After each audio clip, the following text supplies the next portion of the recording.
Today we're going to make Mount Fuji. The bold lines on the wood mark the outer contour, and the fine lines show the shape of the mountain. As usual, we'll use our craft knife, holding it vertically at a 90-degree angle to the wood, and trace along the outer contour of the mountain, cutting to a depth of about 1 millimeter. If you can't cut all the way through in one go, you can make several passes, but try to keep it neat and avoid going over the same line repeatedly. Then cut downward at a 45-degree angle so that the tip of the blade meets the previous cut, and the wood will naturally fall away. If you can't cut that deep, just cut a little at a time and repeat the process several times. Repeat this process until you've separated the outlines of the mountain and the sun.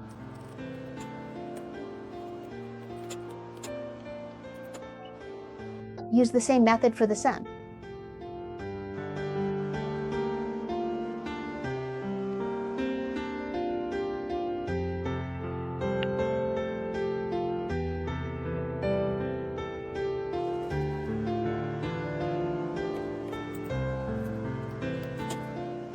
The groove should be about 4 millimeters deep. It's fine if it's a little more or less, just go with what you like. In this piece, the mountain is in the foreground, then the sun, and finally the sky in the back. To make the front part stand out, the back needs to be recessed. Use a round gouge to push the blade perpendicular to the wood grain. Since the wood grain is vertical, we push horizontally, making each cut right next to the last.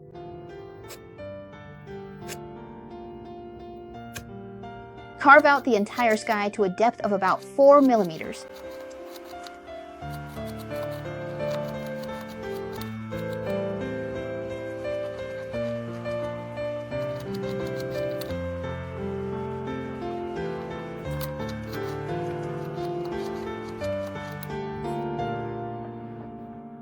At the borders, use the craft knife again to clean up and refine the edges.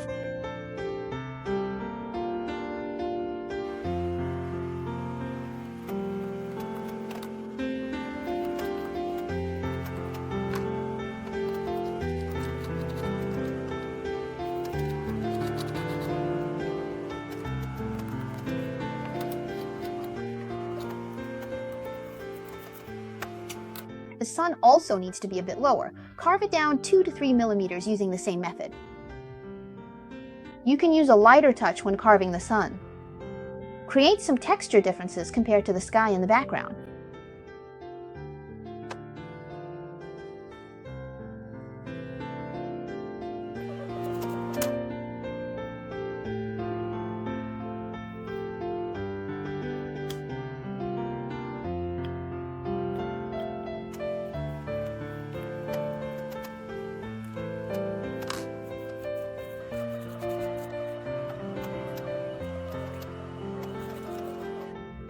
Make it roughly like this, but feel free to get creative.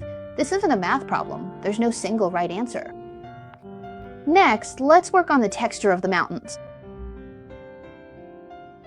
Pay attention to the direction I'm cutting. I'm pushing the blade upward to cut across the wood grain, and at the edges you can round it downward a bit to give it a sense of receding. Don't let the blade dig into the wood grain, or you'll end up with a rough, uneven surface. Try to make each cut clean. There's no need to go too deep. Just work on the surface and that's enough. Mount Fuji doesn't have large ridges or protrusions. The whole surface is relatively flat. You just need to create the effect of the rock formations narrowing upward from the ground to the summit. Of course, if you can add some small variations within that, it'll be even better.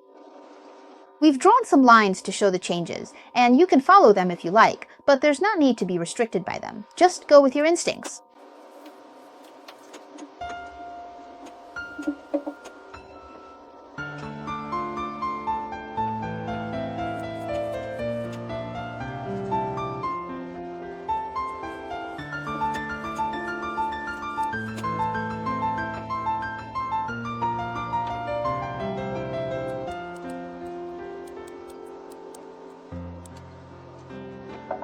You can smooth out the outer contour of the sun a bit, and lightly shave off any small rough edges as well. Finally, when painting the mountain with gray rocks mixed from black and white, you don't have to blend it too evenly. A bit of variation in the shades will look more natural.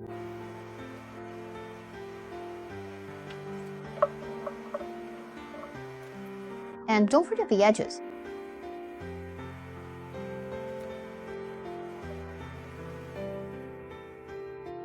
Then let it air dry or use a hairdryer to speed it up. For the snow on the mountaintop, just dab on some white paint directly. You can make it a bit thicker, it'll look more vibrant that way. Since you're already using white, you can add a bit of blue too, like for the sky background.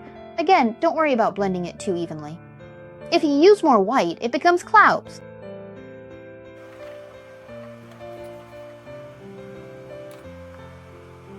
Finally, paint the sun with a flat layer of red.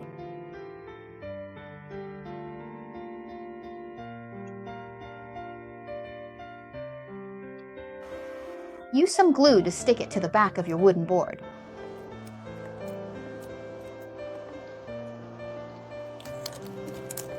Flip over the white paper with peace and happiness written on it. Stick it right in the center of the frame. Then snap it back into place. Secure it with the small nails on the back. To make your frame look even better, we've prepared some wood oil for you. Use the small white cloth to evenly apply the wood oil to your frame, and your frame will have a much nicer texture.